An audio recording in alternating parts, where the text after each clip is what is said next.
Well, a couple things. We got your notes there. I put this on there. One of the things we said, I want to say it again, is one of the most significant seasons that we can go through in life is the season where our roots grow down deep.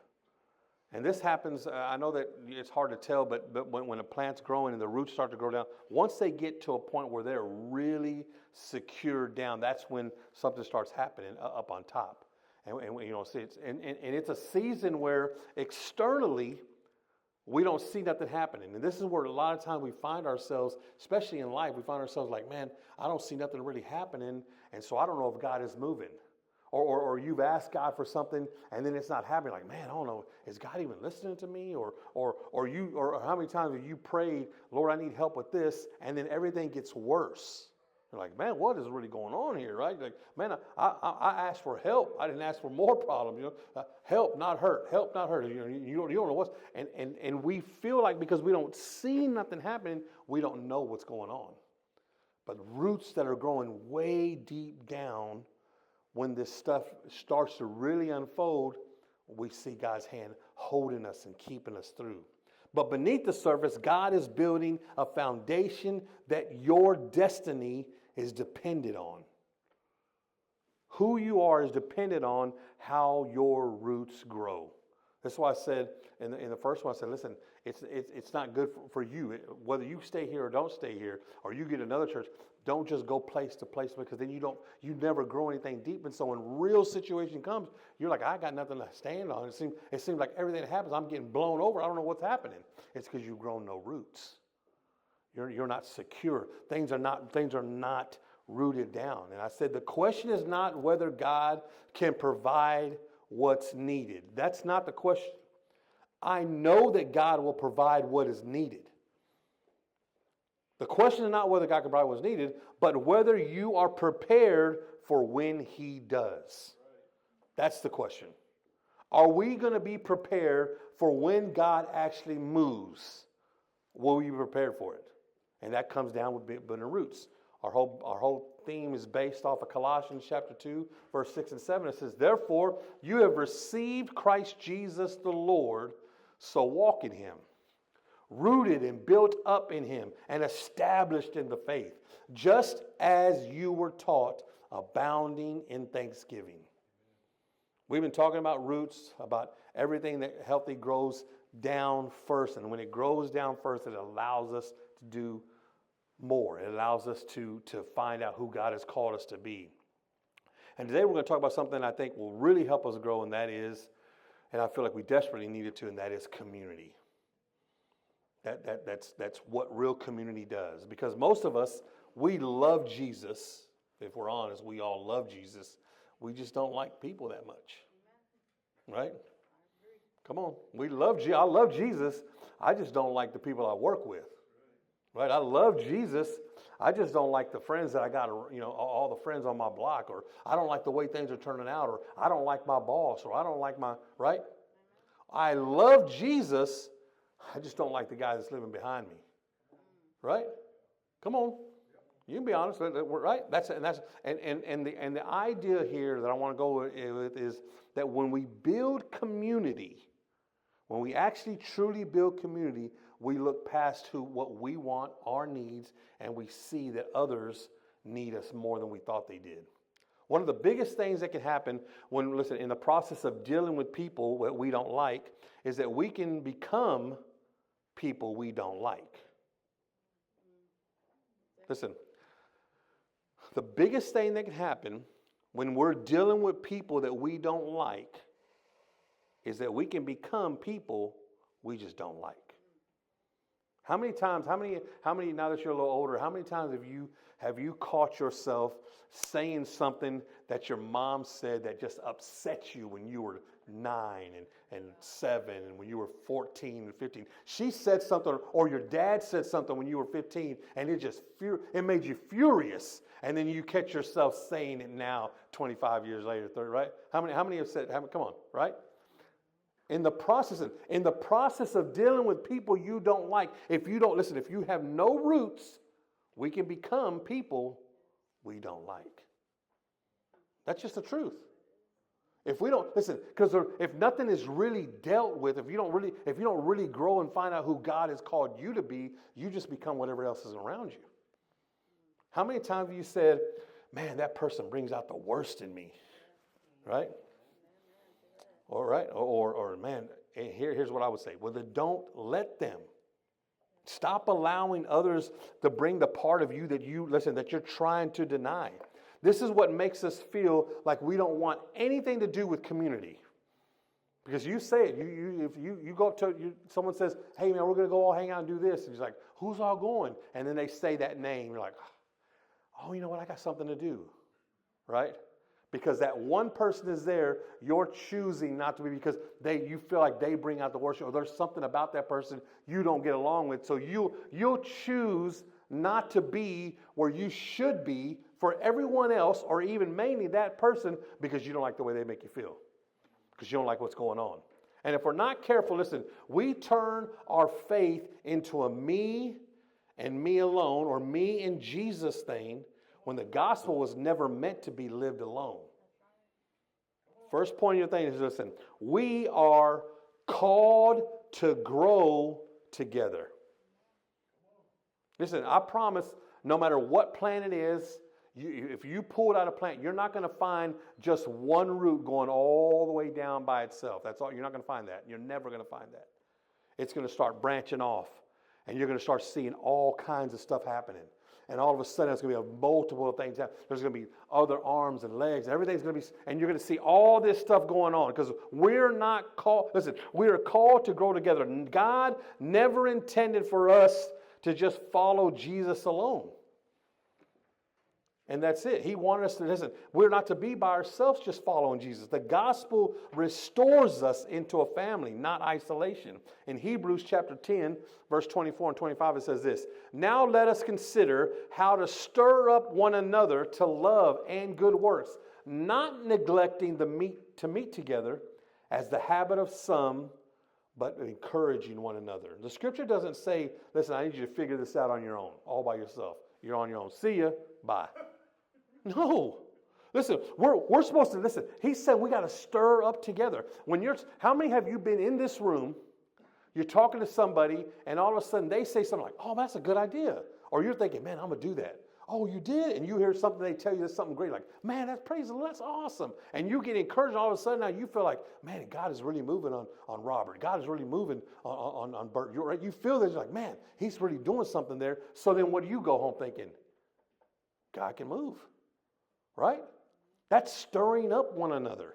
Now, if we take that same thought process out there with someone who's lost and don't know Christ, who needs help, and you encourage them with what's going on in your life, like, "Man, you really can. What's that really? Oh yeah, that's what's happening." And then you stir them up, and all of a sudden, this things start changing in their life. Ephesians chapter 2, verse 19. "So then, you are no longer strangers and aliens, but you are fellow citizens with the saints and members of the household of God." The Bible, listen, was written to communities, read in communities, and lived out in communities. But here, listen, what we have done, listen, we've taken that thought process and we brought it here into the Western culture here, and what we've said is, well, what's in it for me first? Oh, I mean, listen, I get that you're saying you want me to go out and tell somebody about this church, but what's in it for me? I know you're not saying that. But every time you sit there and you see somebody that you should, and you feel that, "Man, I need to say something. I need to invite this person." Then you think to yourself, "Oh man, but then I got to talk to them, and I really got to get back. Right? Because what you're saying there is, well, what's in it for me though? Because all I see now is that this is going to take about 15 minutes out of my time. I'm going to have to meet somebody I really don't want to talk to. Then I probably got to get their contact number. Then I got to invite them. Then I got to wait out the door to see if they're going to come. And I got to text them all week to make sure they're going to be here. So what's in it for me?" Right? Listen. And we bring that, and all of a sudden, listen, what does this mean for us? Jesus didn't save you into isolation. He saved you into a body. He's called us into the body of Christ, meaning we're supposed to be doing stuff together. There's something deeper going on. While salvation is personal, It was never meant to be private. Listen, while salvation is personal, it was never meant to be private. It was called, listen, this is what we were called to do, is to build community by showing who we are in community. When we read the Bible, we say, most of us do it like, well, it's me and Jesus. And we have that mindset. And I get it, because I have that same thing. And we miss the whole section where God is doing something that he's saying, listen, I'm not saving you just for you.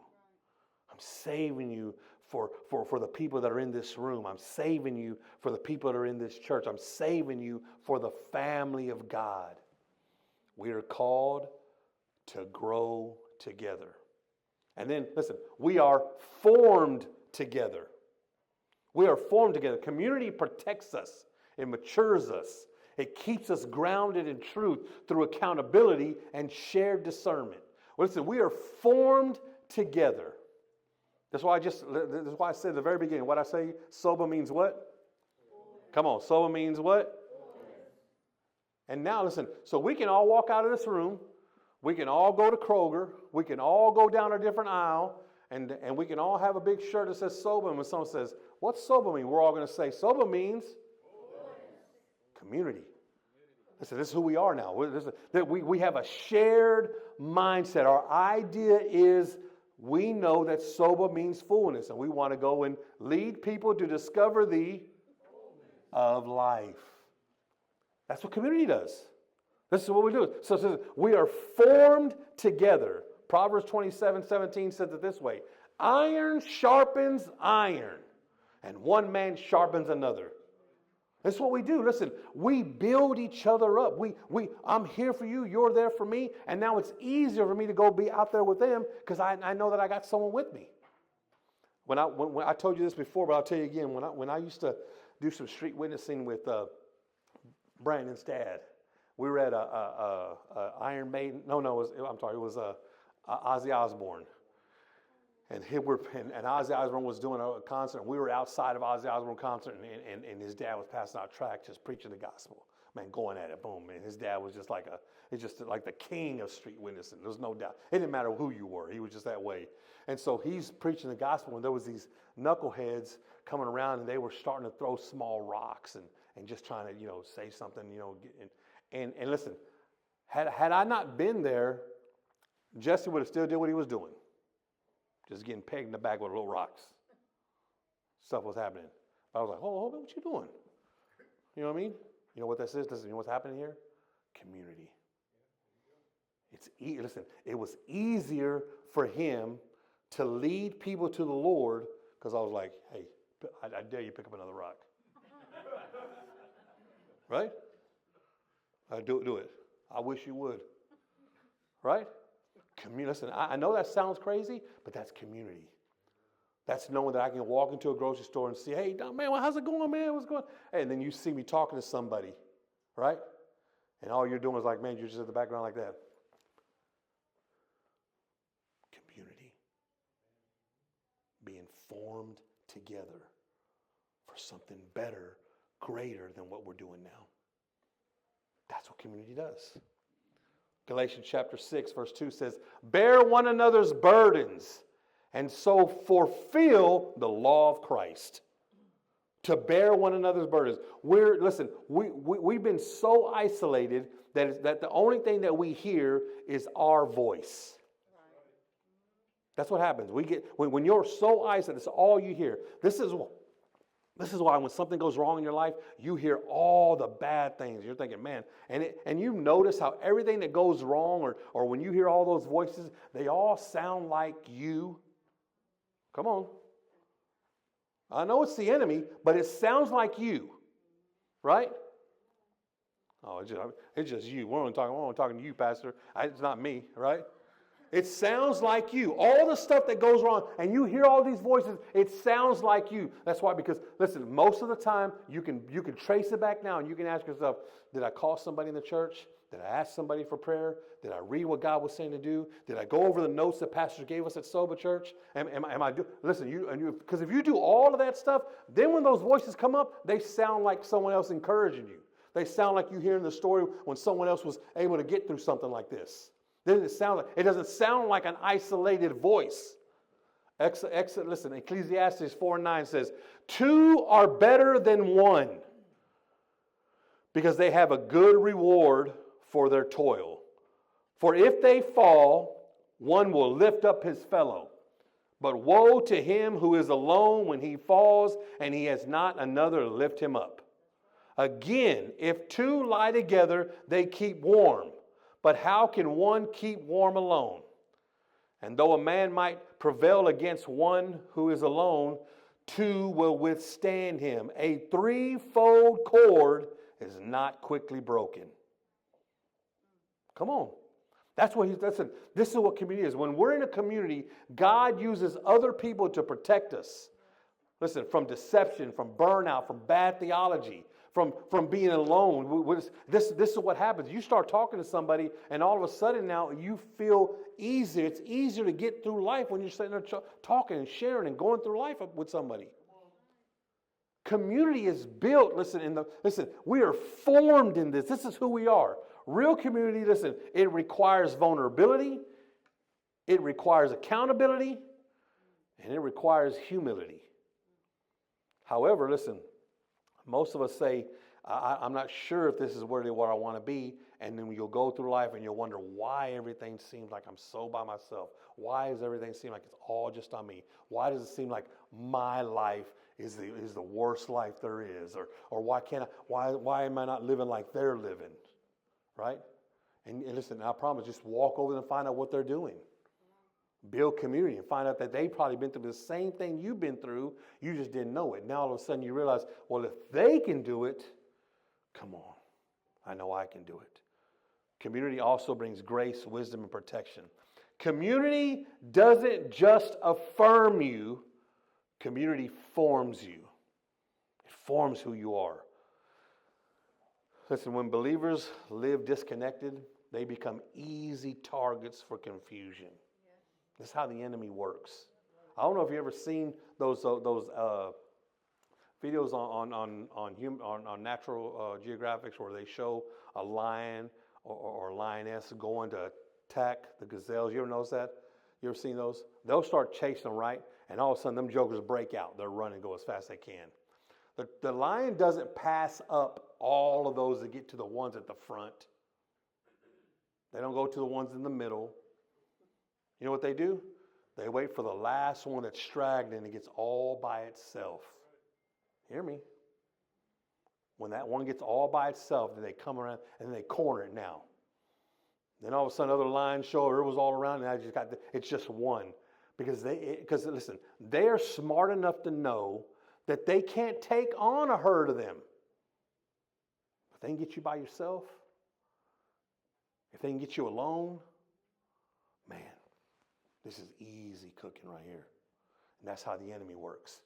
Listen, the last thing the enemy wants from us is to build a community so strong that when a situation rises up, everyone's on speed dial. Boom, boom, boom. Hey, guess what's happening? What? Let's start praying. I'm going to call so-and-so. Yeah, I'm going to call so-and-so. Yeah, I'm calling so-and-so too. And all of a sudden now we got 9 of us, 10 of us praying for something. That's the last thing the enemy. You know what the enemy wants? Is for you to be so isolated that when something goes wrong, you're sitting there saying, I just don't know what to do. You don't know what to do? We're sitting in a room with 40 people right here, and you don't know what to do? How many of you, listen, how many times have you said, I just don't know what to do, and you don't even think to yourself, I'm going to call someone for help? Community does this. Community, listen, we are called to grow together. We are formed together, listen, and we are sent together. God forms leaders in movements through people learning to walk, serve, and trust each other. Just like he did with David in the cave of Adullam. right? Listen, David, after being called king, we told you this, he's being called king. He's already been anointed to be king. Not just called, he's anointed by the man of God. And now he's out there and is hiding out in this cave. That's what it says in Samuel 22, 1 and 2. It says, David departed from there and he escaped to a cave in Adullam. And when his brothers and all his father's house heard it, they went down there to him. And everyone who was in distress, and everyone who was in debt, and everyone who was bitter in soul, gathered to him. And he became their commander. He became the commander over them. And there they were with him abound 400 men. So listen, what I'm saying here is, a lot of times we feel like, man, I just don't know what to do. And a lot of times we're going to get together, and you know what's going to happen? You're going to get people around you that are just like this. Man, all my friends, we all struggle with the same thing. All my friends don't know. All my friends struggle too. All my friends, but you know what? I got somebody with me. I got somebody with me. And then he became the commander over these guys, and these guys were the ones that did what they had to do. David didn't build a kingdom with perfect people. He built it with broken people, and they grew together. And growing together in Christ, they became, listen, they were surrounded, they became the men that did the work. He ends up in a cave with 400 broken men, but God moved on him, not only to become the commander, but to become the lead for them.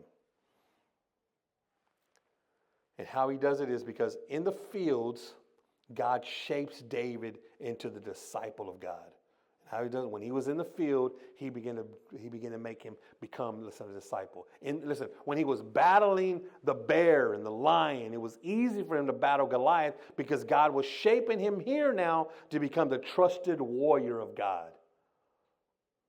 Listen, here's you go and read David's life, and the moment he kills Goliath, we never ever hear again about the slingshot. Come on, right? You know, it's over with. You don't ever hear about it again. You know why you don't hear about it? Because God was shaping him into something. He was building him into something. And community, all the guys saw that. And it was never said it again.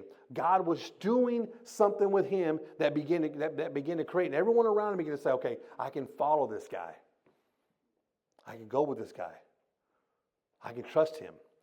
Listen, he shapes him to a trusted warrior.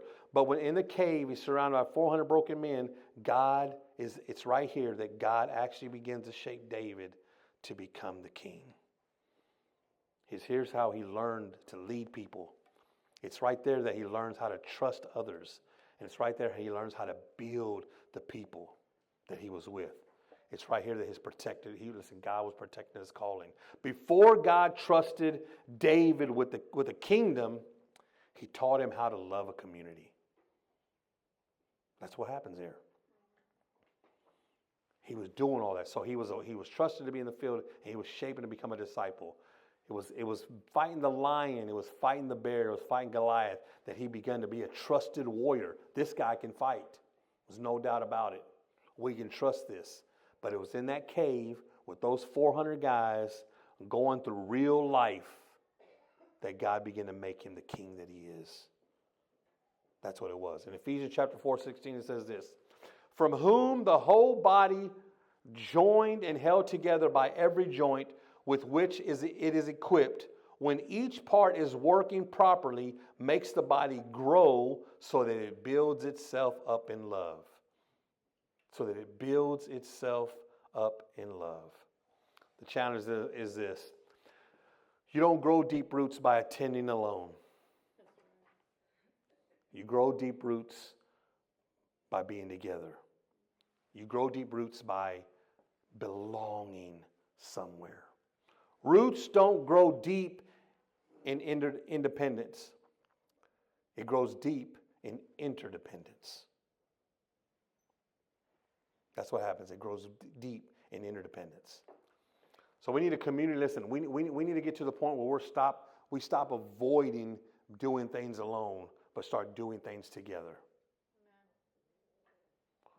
Because God is trying to form us for something that is going to happen, and we have to be together. Someone needs to walk through that door who's never been here, and the person that says something at the door is almost word for word what the person says at the curtain. It's almost word for word with the person that walks into the seat, and it's almost word for what comes out of this mouth here. Amen. Because community, because we're all together, we're all doing it, we're all growing roots together. God is forming us together. The strongest trees don't just stand alone, they stand together. John chapter 13, verse 34 and 35 says this way: "A new commandment I give to you, that you would love one another, just as I have loved you. You also are to love one another. By this, all people will know that you are my disciples, if you have love for one another." The world does not recognize us about how loud we talk, or how much we scream, or how much we post, or how many likes we get. That's not what they really recognize. Listen, they don't recognize real truth by that. They do it by how much we actually love one another. By taking on a mission and having one another's back. By trusting one another. I'm going to close with this. In the 60s, there was back then, of course, the government was pushing as much as they could to get people into the military, and so it was all the times. If you were 60s and 70s, there were always recruiters that would come to the schools and try to get everybody involved in everything. And so one day there's the 4 branches are at this college or at this high school, and they're telling them, "Hey, we really want you to become a part of what we're doing, right?"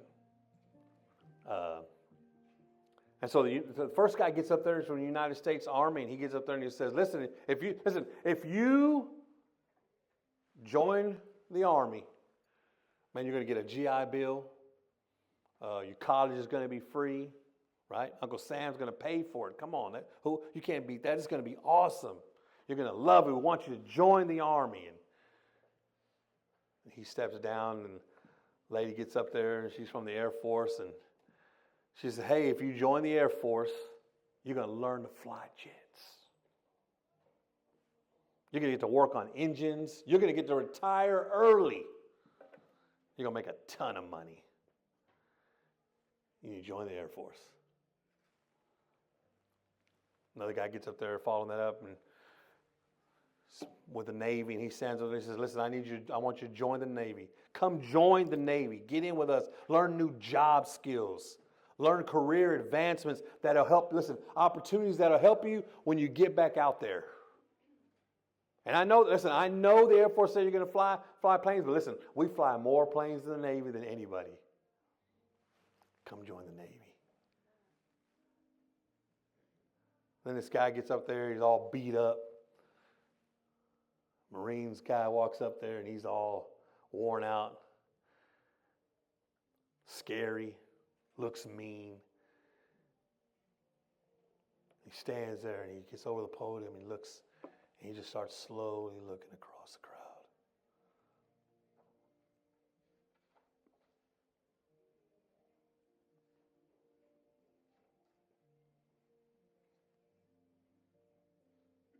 Got real awkward, just like now.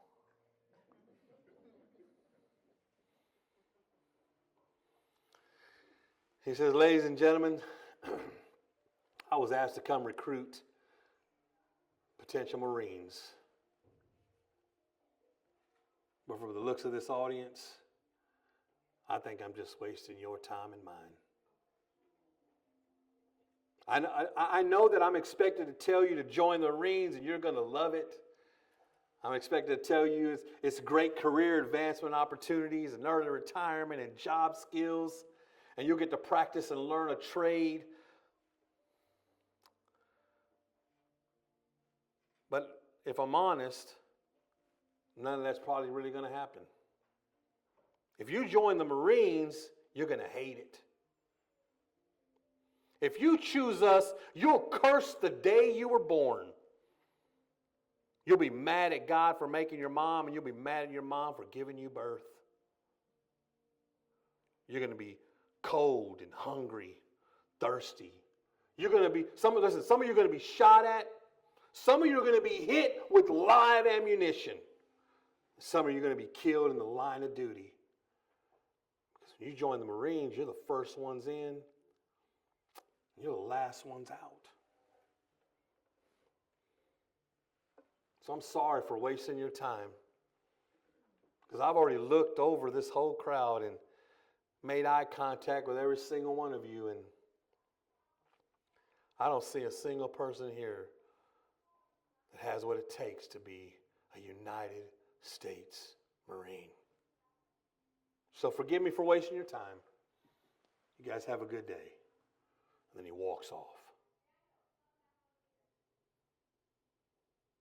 Crowd stays silent just like they are now. Story goes that when they all were let out, there was a handful of people at the Army. There was a handful of people at the Air Force. And there was a handful of people at the Navy. But there was a line out the door wanting to be Marines. And that's because every one of us wants something in life that's worth dying for. That's what we want. You can put everything else aside. What we really want in life is give me something that's worth dying for. And hear me. He already died for you. This is worth dying for. Building community is worth dying for. Looking at someone in the eyes, knowing that without your voice, this marriage falls apart. Without your prayers, without you being there, listening to all the stories, this person here dies in sin and goes to hell. Community is worth dying for. This is what we want. You can scratch everything else aside. You can go home and make a long list of pros and cons, and you weigh it up against the one thing, and that's this. Is all of this or any of this worth dying for? And that's the only thing that matters on that list, whatever that is. My wife, my kids, worth dying for. My calling, worth dying for. Community, worth dying for. Worth dying for. Listen, Jesus didn't come and just lower the bar for how we're supposed to live. This is why he got into a crowd of thousands of people, and he would say, you got to do this. You got to leave your mother and father. You have to do this. You have to do this. And all of a sudden, when he walks away, who's following him? Not the thousands of people that came to hear him. Who's following him? Just those 12 guys.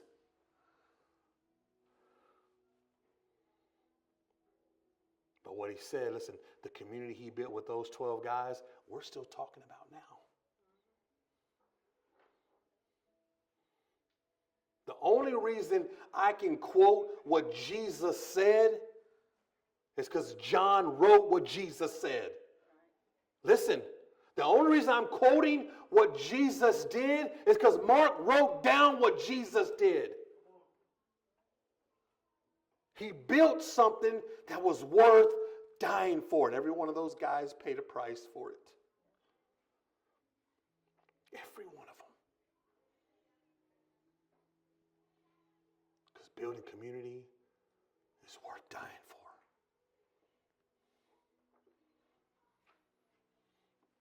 Is worth dying for. So let's not try to lower the bar to, well, is it okay if I just do this a little bit? Or don't listen, let's leave the bar where Jesus had it and let's move ourselves up to that. Let's move ourselves up. Come build life. Come build community.